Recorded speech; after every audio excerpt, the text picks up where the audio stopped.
Welcome to Temples and Priests. From its foundation, the city of Memphis favored worship of the god Ptah. The main temple of Ptah was known as Hutkaptah, meaning Palace of the Ka of Ptah. The name of the temple, translated into Greek as Aegyptos, would eventually evolve into the modern name Egypt.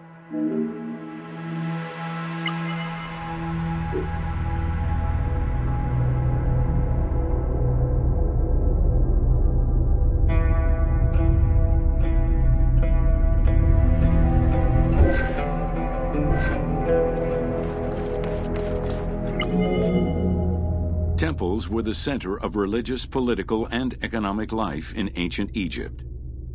These sacred places were viewed as the literal home of the gods and goddesses. As such, every aspect of them required care and reverence, all of which was accomplished through elaborate ritual.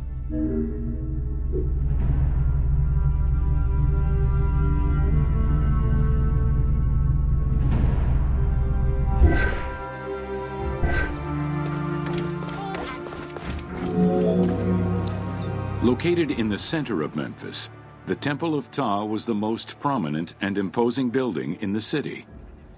The long walkway leading toward the temple, known as the Dromos, was guarded by rows of sphinxes.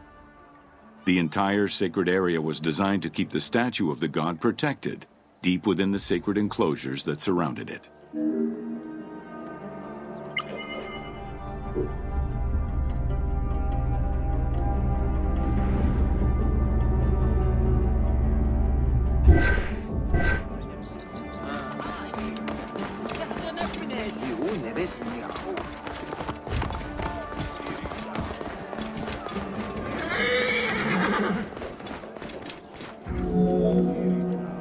The Dromos opened into a courtyard, with the surrounding portico graced with columns carved to resemble palm trees. During special festivals, the general population was allowed to enter this location, but under no circumstances would they be allowed into the sacred spaces beyond the courtyard.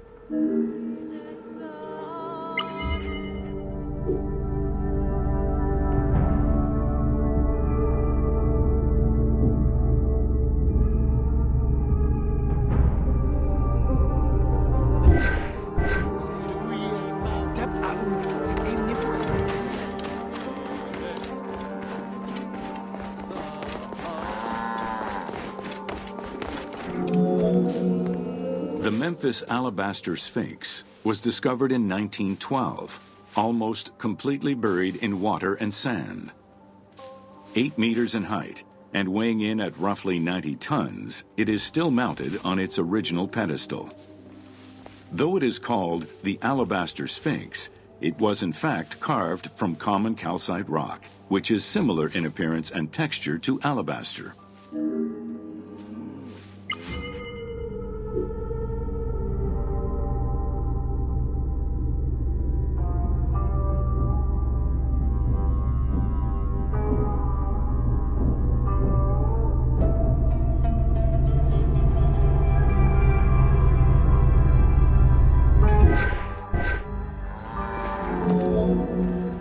Erosion has destroyed the original engravings, making it difficult to determine when it was created.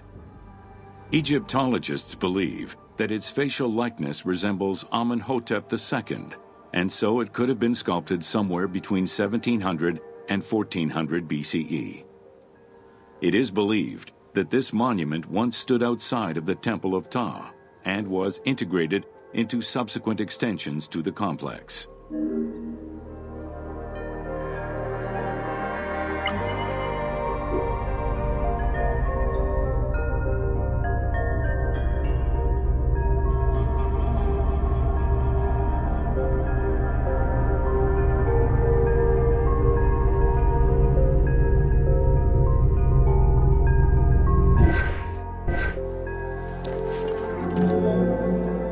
The size of the imposing sculpture reflects the importance it had to the temple during the New Kingdom.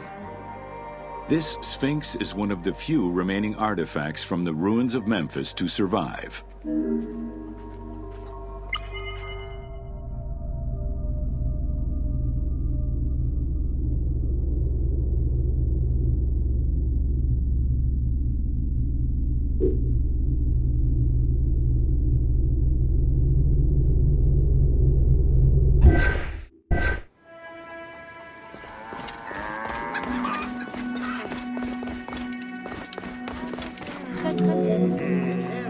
Egyptian culture, some animals were associated with gods, while others were considered to be living gods.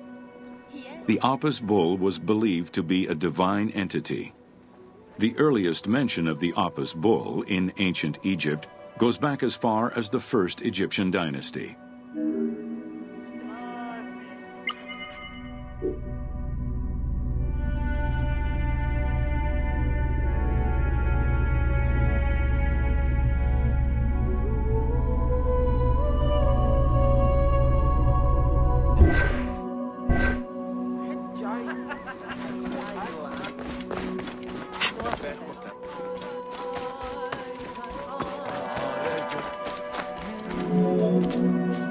Originally the symbol of fertility, the Apis bull was linked to the god Ra, with the image of the sun carried between its horns. Later it was associated with Osiris, the ruler of the underworld, thus becoming the funerary divinity Osiris. During the 18th dynasty in Memphis, the Apis bull's association with the city's deity earned it the title Herald of Ptah. The Apis bull was so revered that even Alexander the Great, upon his arrival in Memphis, gave honor to Apis.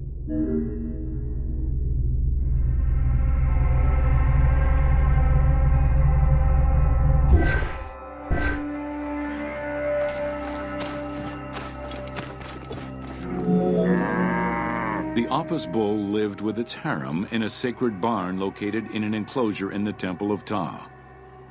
Each bull bore 29 signs representative of its divinity. Among them, the bull had an eagle-shaped mark on its back, a double tail hair, and a scarab-shaped mark under the tongue. The signs were intended to correspond with the lunar cycle. After its death, Egyptians would search for its reincarnated form among the livestock.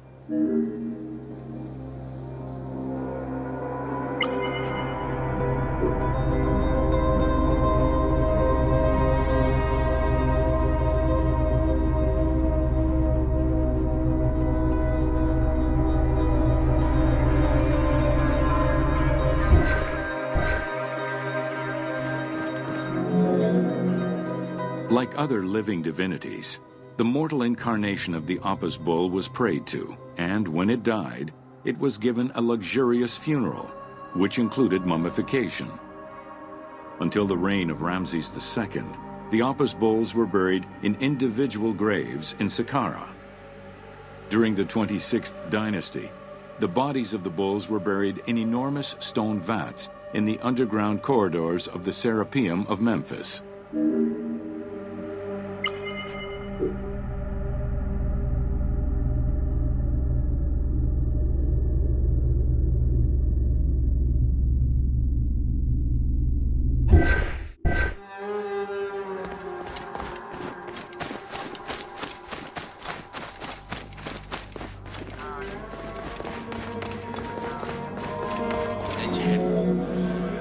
Ancient Egyptians believed that temple rituals were essential to maintain order in the cosmos and allow communication between humans and gods.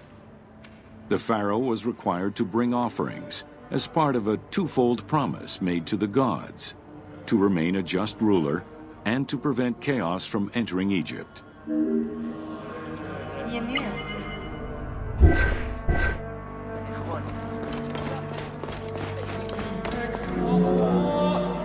Details of the ceremonies found on temple walls provide a thorough overview of the stages of the daily ritual. Performed 3 times a day to mirror human mealtimes, each step of the highly symbolic ceremony was accompanied by specific recitations, many of which referred to mythical events.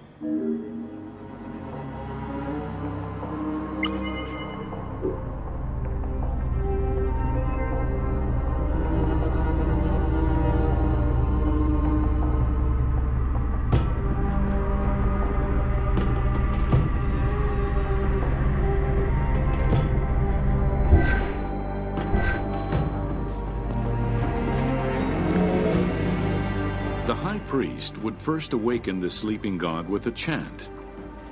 Then the seals of the shrine's doors were broken and the bolts drawn back.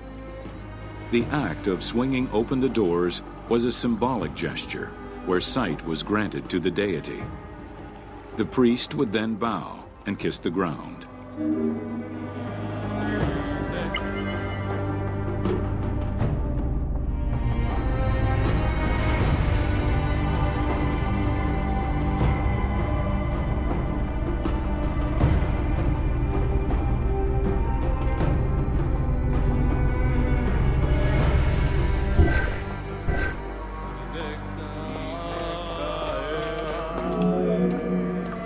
The god was then washed with incense-infused water and its mouth rinsed with mineral salts. The cleansing was followed by adorning the statue with jewels and royal garments. The final ritual required the priest to sweep away any footprints in order to prevent evil from approaching the god.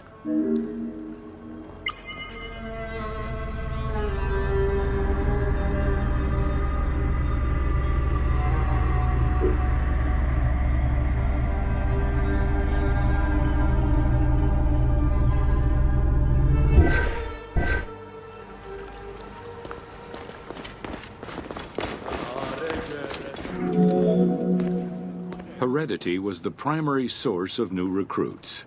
Rarely was an outsider allowed this position. At the top of the temple hierarchy was the high priest. Each temple dedicated to a god had at least one high priest devoted to its care and service. During the Ptolemaic dynasty, one family held the position of high priest in Memphis for almost 300 years.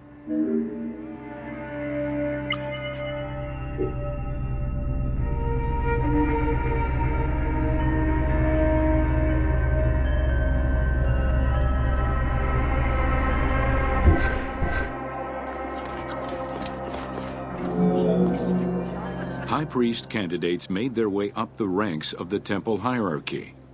The one chosen to occupy the lofty position of high priest was usually confirmed by the pharaoh. Several of the high priests were also important officials in the government. Families sharing the highest priesthood titles tended to make many alliances, thereby gaining more land and wealth. Shifting balances of power sometimes resulted in more or less open conflicts between the priesthood and the pharaohs.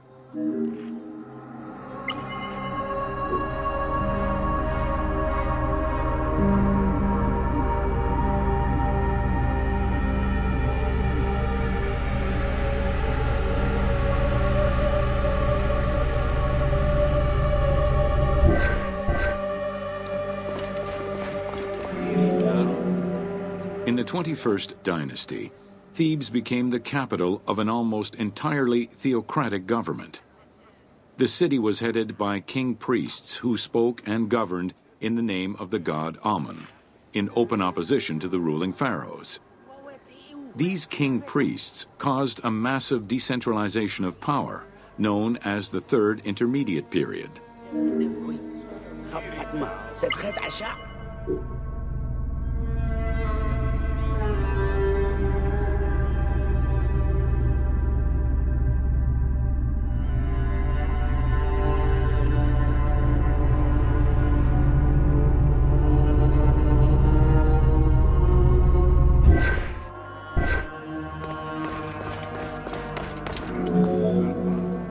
The educational institution in ancient Egypt was known as the House of Life. Attended by the offspring of the elite and the clergy, it was a place tailored to the social status of its attendees. The earliest references to this type of institution date back to royal decrees of the Old Kingdom.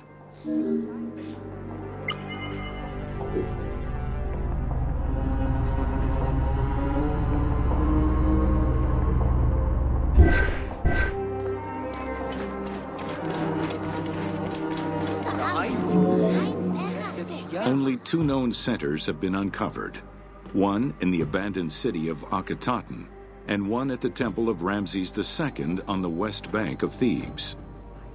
Inscriptions uncovered in those locations mention the names and titles of people who were connected with the House of Life, such as a chief physician and many scribes.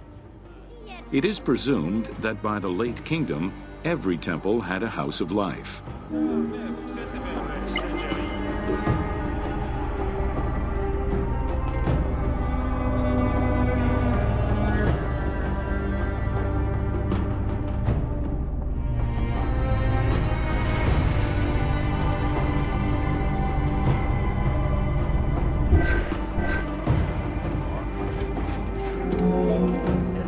The House of Life offered training for the elite, destined for occupations such as astronomers, doctors, veterinarians, diplomats, architects, translators, or theologians.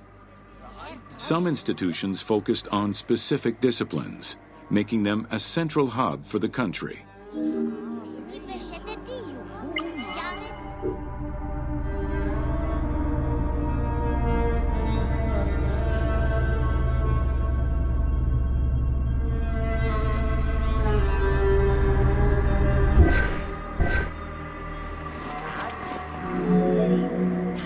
Not limited to instruction for young students, the House of Life was a source of reference for many scholars, with rooms dedicated to papyri of many disciplines. Because papyri were preserved there, the Greco-Romans referred to the House of Life as a library.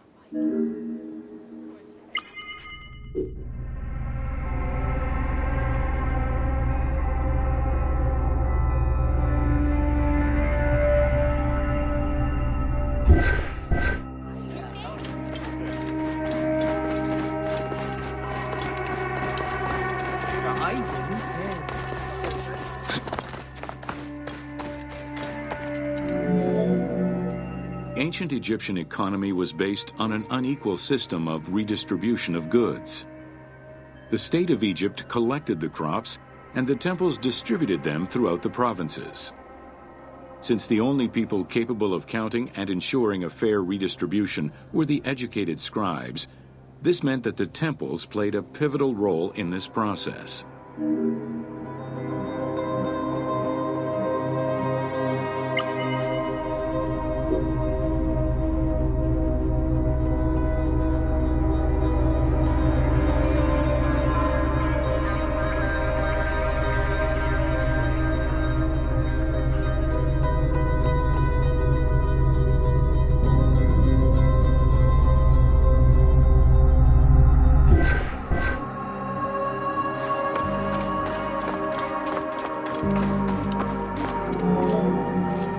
There are records of pharaohs making offerings of large tracts of land and animals to temples in order to maintain their favor. Ramses III offered generous gifts to the temple of Amun in Karnak in such a manner.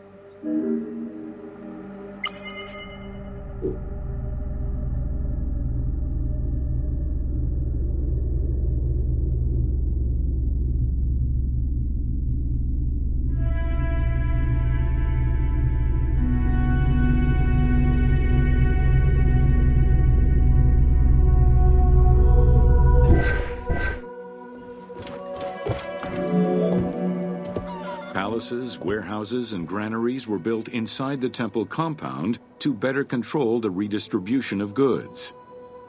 The size of the recorded numbers of goods, combined with every other function filled by temples, only serves to confirm their might as economic, religious, and political centers of power within Egypt.